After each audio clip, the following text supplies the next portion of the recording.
Wanted to take a moment and share with you our best tips at surviving the holiday season coming up. And this would apply to Thanksgiving, it would also apply to Christmas.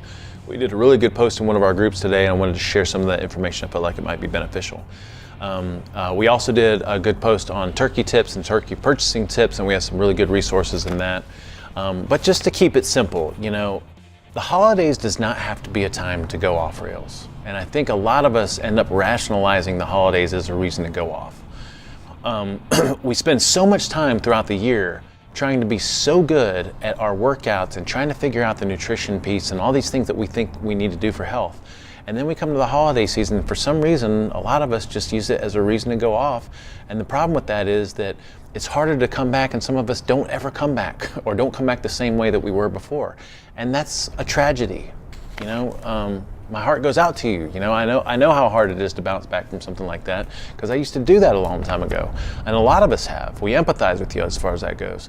But I think it's more important than ever, especially during the holiday season, because of all the temptations, to understand that every day counts and every decision that you make counts.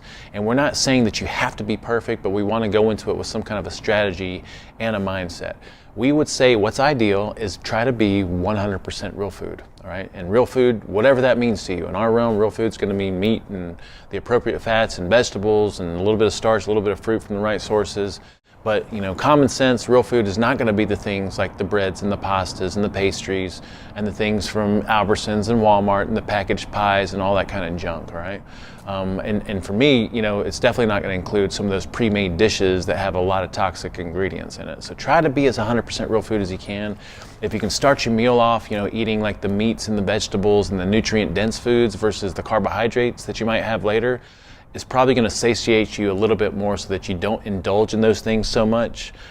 If you decide to go off plan, make sure that it's something that's worth it. Okay, I use the analogy with my friends in this little group post that we did, that if I saw my aunt that I haven't seen in over 20 years, and she had one of her famous pecan pies, which is made with all appropriate ingredients except for the wheat crust, maybe some wheat in the crust or something. But if I haven't seen her that long and I haven't had one of her pies, I'm going to have a little piece of her pie. But that's about it. I am not going to have the breads and the rolls and the junk from the pre-made cookies and cupcakes and all that stuff from Albertsons. Okay, so make sure that whatever it is that you go off rails for, it's worth it.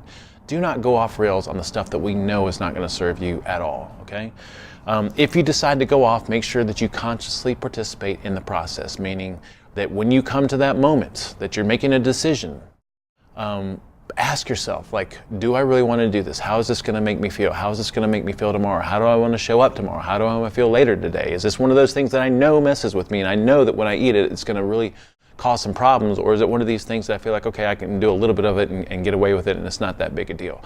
Have a conscious participation in that process. We're not saying it's a reason to go off, but if you go off, it needs to be something that you sit and think about and you just don't go completely off rails with. If you decide to go off, make sure that it's not that much and make sure that you get right back on it as soon as you can. We always say in our community, you're only one meal away from being right back on it. So again, do not let this be a reason for you to go off rails completely, but also you want to make sure that you do enjoy yourself to some degree.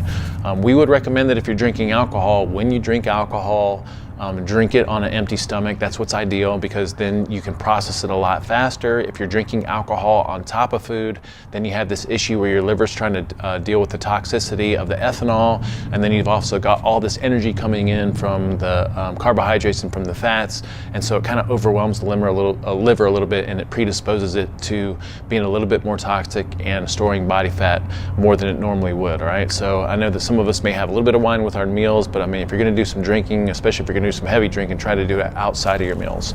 And then also do the things, commit to the things, stay with the things that make you feel good about yourself. So every morning, make sure that you get up and you do some kind of a workout. If you're here, you're staying home local, do your normal workout routine. If you're traveling, we were telling the people here at the CrossFit box, if you're traveling, find a CrossFit box locally where you're at. Make sure that you get your workout in. At a minimum, go for a walk. There's all kinds of body weight exercises you can do.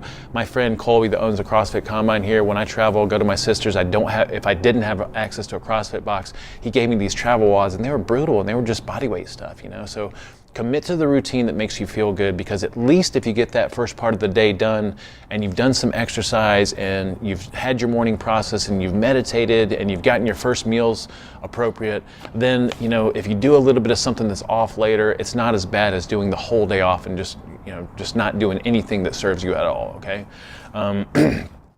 The holidays do not have to be a time for you to rationalize going off plan. You can make good decisions and good choices.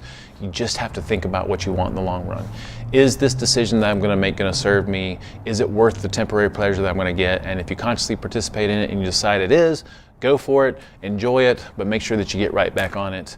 And I would highly recommend downloading our recipes and our tips and hints, because we just updated it and we feel like that's really useful information for y'all, okay? This is all from the heart. Y'all have a good week. Be safe out there, okay?